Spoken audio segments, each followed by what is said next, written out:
Hello नमस्ते, welcome back to my new vlog. होंगे जितने भी व्यूअर्स हैं, जितने भी सब्सक्राइबर हैं, सबको बहुत सारा थैंक यू, बहुत सारा प्यार। महादेव आप सभी के सारे सपने पूरे करे, सबको बहुत बहुत बहुत सारी खुशियाँ मिले, यही प्रार्थना करते हैं। और आज का व्लॉग शुरू करते हैं। आगे की जो बातें हैं वो आज आपके साथ शेयर करने वाला। मैंने कभी भी ये चीज़ें ना कभी किसी के साथ शेयर नहीं किया, सिर्फ मेरी फैमिली में सबको पता था। और उसमें भी काफ़ी ऐसी बातें हैं जो मैंने फैमिली से भी नहीं शेयर की थी, ये सोच के कि अगर मैं बताऊंगी तो उन्हें दुख होगा। आज ना मैं बहुत ज़्यादा थकी थकी सी लग रही हूँ। उसका रीज़न है कि 2 दिन से ना मुझे बिल्कुल भी टाइम नहीं मिल पा रहा है। मैंने सोचा था कि कल ये वीडियो शूट कर लेंगे तो आज आप लोग वीडियो देखते, लेकिन आज शूट हो रहा है तो ये हो सकता है शाम तक आए या फिर कल सुबह तक। सबसे पहले चीज़ ये बता दूँ कि उनकी फैमिली में कोई भी एक ऐसा इंसान मुझे नहीं जिसने उनके बारे में कुछ अच्छा बोला हो।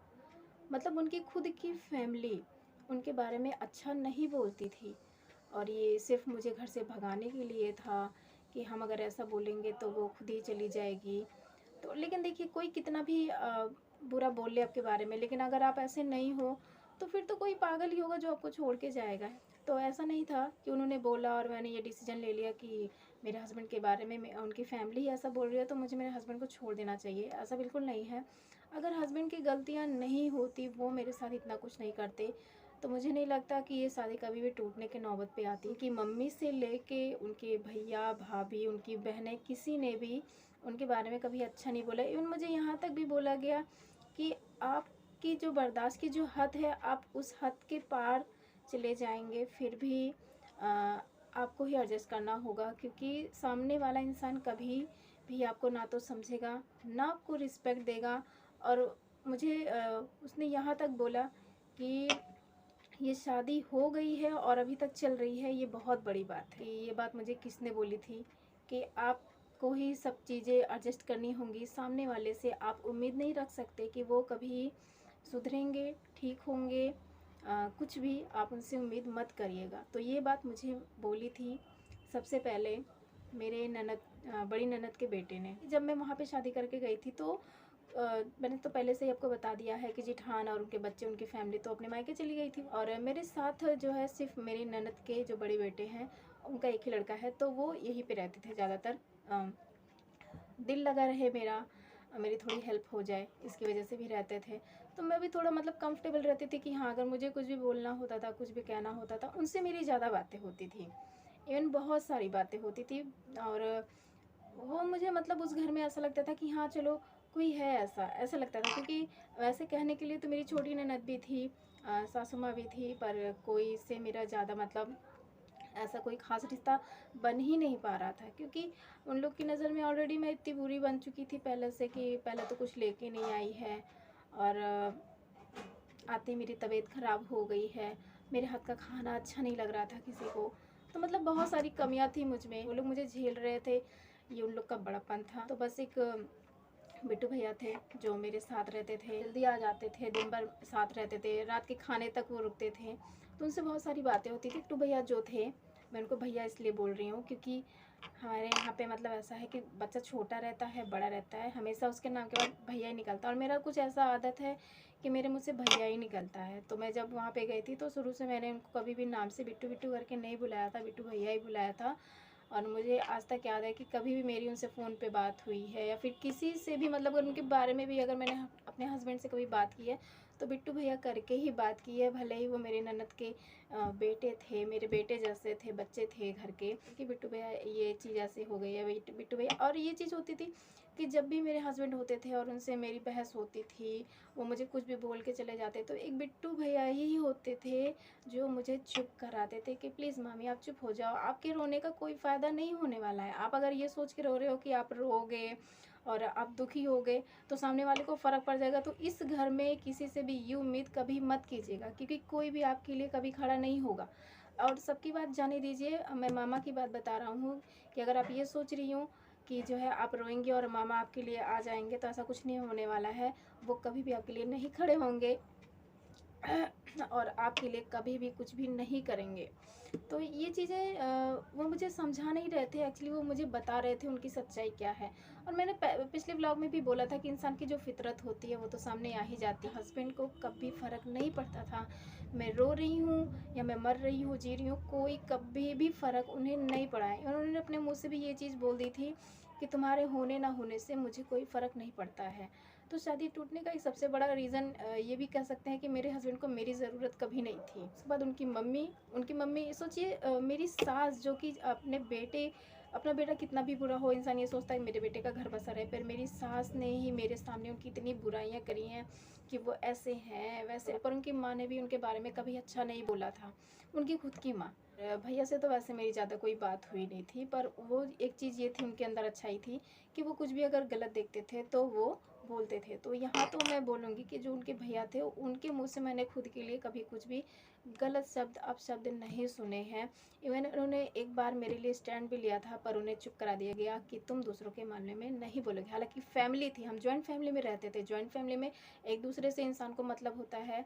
पर वहाँ पे उन्होंने जब मेरे लिए बोला कि तुम गलत हो, तुम मुझे सारा दिन परेशान करते हो, तुम ऐसा मत करो, या फिर ऐसा क्यों कर रहे हो, जैसा अगर कर रहे हो ऐसा शादी चलना बहुत मुश्किल हो जाएगा। तो पीछे से आवाज़ आती है कि तुम चुप रहो, दूसरों के मामले में मत बोलो। ज़ाहिर सी बात है उनकी वाइफ ने बोली थी ये चीज़, तो उन्हें चुप करा दिया गया था।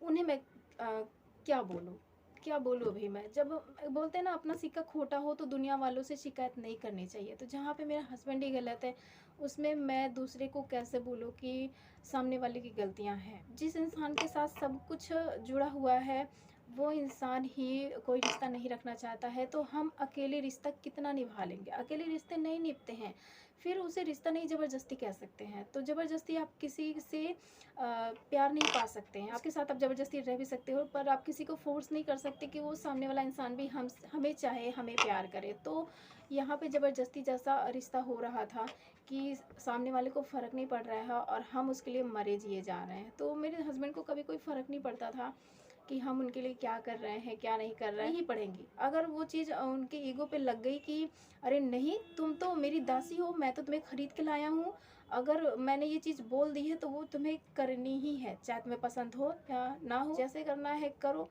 पर ये चीज़ तुम्हें करनी है, क्योंकि मैं मालिक हूँ तुम्हारी ज़िंदगी का। और मालिक जो बोलता है वो नौकर को करना ही होता है। कोई तो ऐसी बात हुई थी जिसकी वजह से मेरे हस्बैंड का मूड ख़राब था और वो रात में खाना नहीं खाते। अब ज़ाहिर सी बात है, हस्बैंड नहीं खा रहा है तो वाइफ़ कैसे खा लेगी? वो भी शुरू-शुरू के शादी में तो कुछ ज़्यादा ही इन सब चीज़ों पे ध्यान दिया जाता है। और मेरी सास कब किस बात को लेके ताना दे देती है मुझे नहीं पता। कोई बात नहीं भी रहती है तो भी सास को तो ताने का बहाना चाहिए होता है। तो सबकी ऐसी नहीं होती है, मैं सबके बारे में नहीं बोलूँगी। ये तो अपनी-अपनी किस्मत है, किसी को अच्छी मिली, किसी को बुरी। बात के लिए भी मैं बहुत डरती थी कि अगर क्योंकि मेरे को मुझे ये लगता था कि अगर मैंने पानी भी पी लिया तो कोई ये ना बोल दे कि तुमने तो पानी पी लिया हस्बैंड से पहले। तो मुझे इस चीज़ के लिए भी डर लगता था। तो उसके बाद में क्या होता है कि वो खाना नहीं खाते। अच्छा, मैं बहुत मनाती हूँ कि प्लीज़ प्लीज़ प्लीज़, मैं आपके हाथ पैर जोड़ रही हूँ, पैर पड़ रही हूँ आपके, चल के खाना खा लो, चल के खाना खा लो। लेकिन इंसान मतलब मुँह से ही नहीं निकल रहा है इंसान के कि हाँ चलूँगा कि नहीं चलूँगा। मैंने कितना पूछा, कोई बात हुई है, कोई गलती हुई है तो मुझे बता तो दो आप। और ऐसा नहीं था कि ये चीज़ें कोई सुन नहीं रहा था, बिट्टू भैया भी थे उस टाइम पे वहाँ पे। और सबसे बड़ी चीज़ कि भैया थे सामने, सामने भैया थे। और मैंने बल्कि भैया से ये चीज़ बोली भी कि भैया देखिए, ये खाना नहीं खा रहे हैं, आप बड़े हो, आप थोड़ा बोल दोगे तो हो सकता है वो थोड़ा मान जाए। पर इंसान को किसी की नहीं पड़ी है, भैया की तो फिलहाल जाने ही दो, इंसान को किसी की नहीं पड़ी है। मैंने बहुत मनाया, बहुत कोशिशें की, बहुत मिन्नतें की, खाना परोस के भी रख दिया, लेकिन इंसान उठ ही नहीं रहा है। अच्छा, खाना वैसे के वैसे रखा, मैं थक हार के रूम में आ जाती हूँ। 10 साढ़े 10 बजे थे, मैं रूम में आ जाती हूँ और फिर वो रूम में आते हैं। अच्छा, अब मैं अकेले में हूँ, अब मैं पूछ रही हूँ कि अच्छा सा क्या हो गया है कि आप ना तो बात कर रहे हो ना खाना खा रहे हो। ठीक है, मेरे से कोई गलती हुई है, आप मुझसे बात नहीं करना चाहते मत करो, कोई प्रॉब्लम नहीं है, आप खाना खा लो, आराम से सो जाओ, मुझे कोई टेंशन नहीं रहेगी।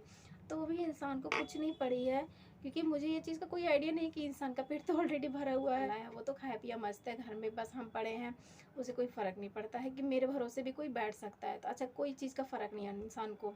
आपको किस बात से प्रॉब्लम है, आप क्या चाहते हो? तो सामने से क्या जवाब आता है कि तुम अपनी फैमिली से इतनी अटैच्ड क्यों हो? मतलब क्या मतलब, एक लड़की शादी होती है अपनी फैमिली भूल जाएगी क्या?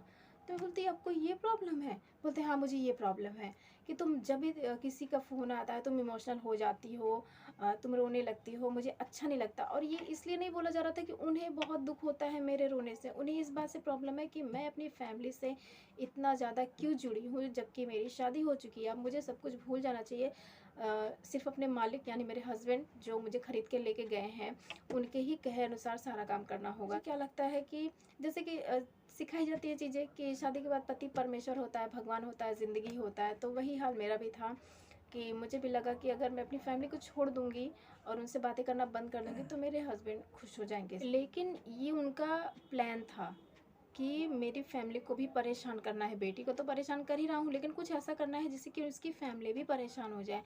फिर रात के 11 बजे मैं फ़ोन करती हूँ अपने पापा के पास। अच्छा, यहाँ पे सारे लोग सो गए थे और उसके बाद में क्या बोलती हूँ कि पापा आप ना मुझे कभी लेने मत आना। तो पापा ना ऐसे हड़बड़ा जाते हैं कि क्या हो गया? तो पापा बोलते हैं ऐसे क्यों बोल रही हो, ऐसे क्यों बोल रही हो? मैंने कहा पापा आपने शादी कर दी, अब आप मुझे भूल जाओ। समझ लो आपकी कोई बेटी है ही नहीं। आपकी 3 बेटियों में से 1 बेटी समझ लो आपने शादी कर दी और वो मर गई और अभी आपके पास आपके घर में वापस नहीं आ सकती है। तो फिर मेरे पापा मतलब बहुत इमोशनल हो जाते हैं। वो रात में मतलब कभी भूल ही नहीं सकती कि इंसान ने मेरे से क्या करवा दिया था।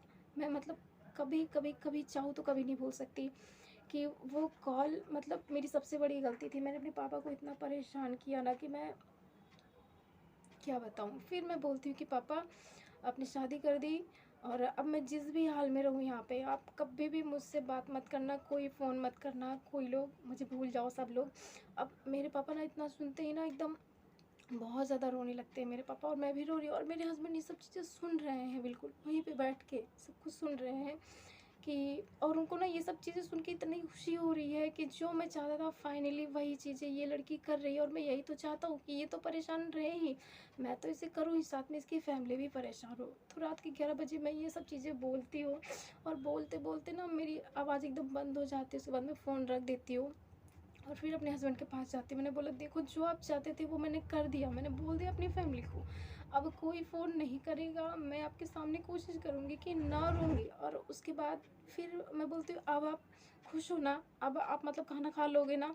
तो बोलते हैं हाँ अब ओके है पर अब मेरी भूख मर गई है, अब इतना टाइम हो गया तो मैं खाना नहीं खाऊँगा, तुम्हें खाना हो तो खा लो और अब मुझे सोने दो, प्लीज़ मुझे डिस्टर्ब मत करना। और उसके बाद वो सो जाते हैं और वो रात रहती है जब मैं पूरी रात नहीं सोती हूँ इस गिल्ट में कि मैंने अपने पापा को क्या बोल दिया यार। मतलब जो इंसान ने मेरे को जन्म दिया, मेरे लिए सब कुछ किया और एक पल में मैं उनसे ये चीज़ बोल रही हूँ कि पापा आप मुझे भूल जाओ, समझ लो मैं मर गई, आपने मेरी शादी कर दी, अब मुझे कभी पूछना भी मत। मतलब ये सब चीज़ें सोच लेती हूँ ना कभी-कभी तो मुझे लगता है कितनी बेवकूफ़ थी मैं, एक ऐसे इंसान के लिए ये सब चीज़ें कर रही थी, अपनी फैमिली को इतना दुःख दे रही थी जिस इंसान को मेरी ज़रूरत कभी नहीं थी। वो सिर्फ़ ये सब हमारी फैमिली को मुझे जो है सिर्फ टॉर्चर करने के लिए कर रहा था। 1 मिनट, मैं थोड़ा नॉर्मल होके बात करती हूँ। आज का ब्लॉग भी ज़्यादा लंबा नहीं करना चाहती हूँ और मुझे ऐसा लग रहा है कि आगे बातें मैं बता नहीं पाऊँगी और बातें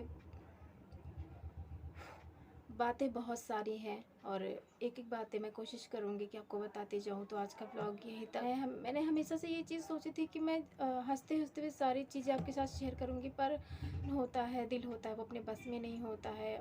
तो बस वही हाल मेरा भी है।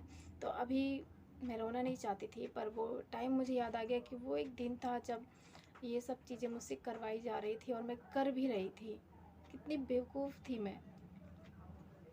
फ़िलहाल आज का ब्लॉग यहीं तक। थैंक यू सो मच कि आप सब मेरी बातें सुनते हैं, समझते हैं। सभी व्यूवर्स को फिर से थैंक यू सो मच, सभी सब्सक्राइबर को बहुत बहुत बहुत सारा थैंक यू बोलना चाहूँगी। नमस्ते, मिलते हैं अगले ब्लॉग में।